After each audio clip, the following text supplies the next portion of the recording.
So hi there. This is probably one of the last things that you'll hear from me as the instructor in your argumentation course.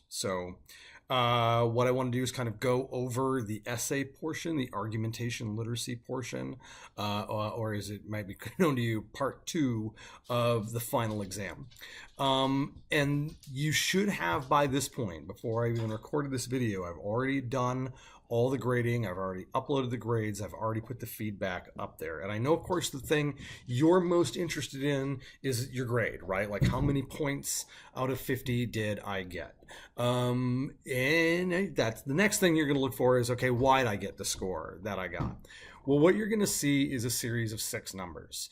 And this is very similar to the midterm. The midterm is not included in these 6 numbers. This is just your pretest and just your final.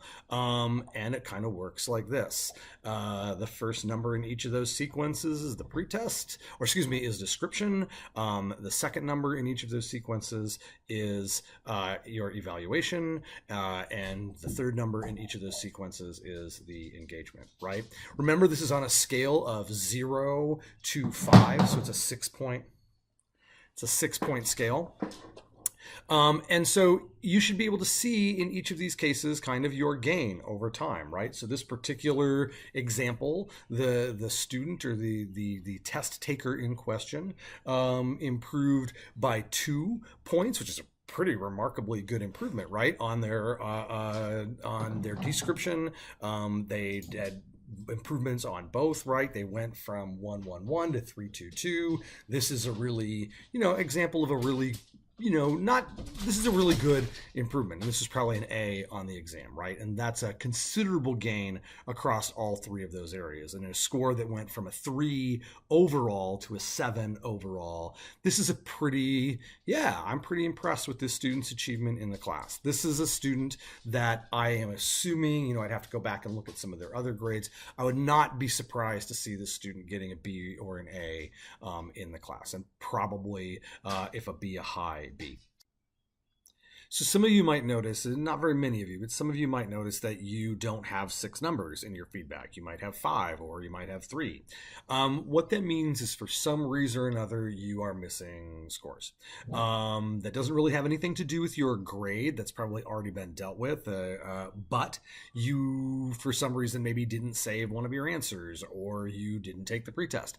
There's really not a lot I can do about that, and that limits your ability to kind of do some maybe self-reflection and self-assessment. Just know that if there's a grading issue, that I'm going to handle that kind of elsewhere. But if you have any questions, by all means, reach out to me. I'll do my very best to answer your questions. I teach during the summer. What I want to kind of do in this next section of my is to kind of walk through and kind of give you a sense of sort of maybe where you compare to your peers and classmates, how the face-to-face class and the online class maybe compared with one another. So for example, with respect to description, on the pretest, the average score on a 0 to 5 point scale on a pretest or the face-to-face class, the average score was a 0.34. And the online class was a 0.32, right? So we had a real kind of a real similarity between the online class and the face-to-face class. The gains, though, not quite the same. On the whole, the face-to-face class did almost a half point better than the online class. And that is something that I'm going to be, of course, looking at and thinking about as I go through and make my updates and work on revising the course. Also, because this exam is graded on a curve, I didn't use exactly the same grading criteria. You didn't have to score quite as well to do better grade-wise on the exam. So if you have a friend in the online class and you notice that maybe you did better but they got a higher grade, well, that's because it's curved. Evaluating, notice that the face-to-face class came in, considerably lower, scoring a little more than half of what the online class did. And that actually kind of balances out. But again, especially when we account for that lower starting point, the kind of overall change was still a lot higher, considerably, almost a half point higher in the face-to-face class than it was in the online class. Engaging, again, notice that remarkable consistency between the face-to-face and the online class here. But the gains, again, like we're noticing a real consistency in terms of like the quality of what you're getting from the online class versus the quality of what you're getting from the face-to-face class. And I think that's something that, of course, I'm going to be working on. There are some other things that you might want to, and again, I'm just kind of giving you numbers and data so you can get a sense sort of how things work. But there were 62 students who took the pretest. There were 59 students who took the final.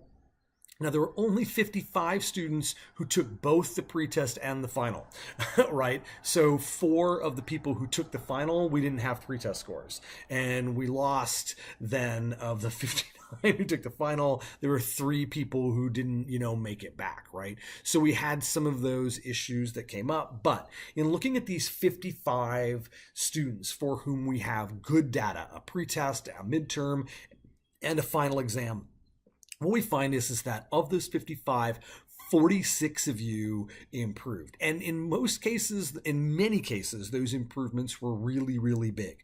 There were 5 students who had absolutely no change in their scores, and there were actually 4 students who did worse on the final than they did on the pretest. And that's not super great. That's not something that we are super happy about, but it's also not something that as an instructor, I'm super duper worried about. Because the thing is that remember, is that this is a snapshot of how you're going to do both the pretest and the final in any given period. Now, obviously we study for it, we score it, but that's the idea, is that we're going to expect to see that kind of range. And for me, as your teacher, I'd like to see kind of improvements in the online section, but overall, I'm seeing real improvements overall. It makes me feel really good about how this class is doing. And but I think maybe you're one of the best classes ever in terms of your ability and improvement, and I think that's really awesome. So another way of maybe thinking about the data, of the 62 pretests that were taken, because not all the essays were answered, we had like some people who just skipped a question, but of the 62, remember there's a description evaluation, so everyone should have done 3. There were 181 essays on the pretest, 181 essays. Of those 181 essays, there were 0, goose egg, 0 scores that were a 3 or better. Okay, nobody got better than a 3. On the final, out of 165 essays, 40, so not quite 25%, but 40 of them scored a 3 or better. And one person on one essay did score a bona fide legit 4. And that is really pretty outstanding kind of work. So in terms of kind of how the class improved, I think as a group, I think you all did really, really well. As a group, you did some real dramatic improvements. And I think that that's really important. I think that you were a great class, and I look forward to seeing you in future courses. Thanks a lot.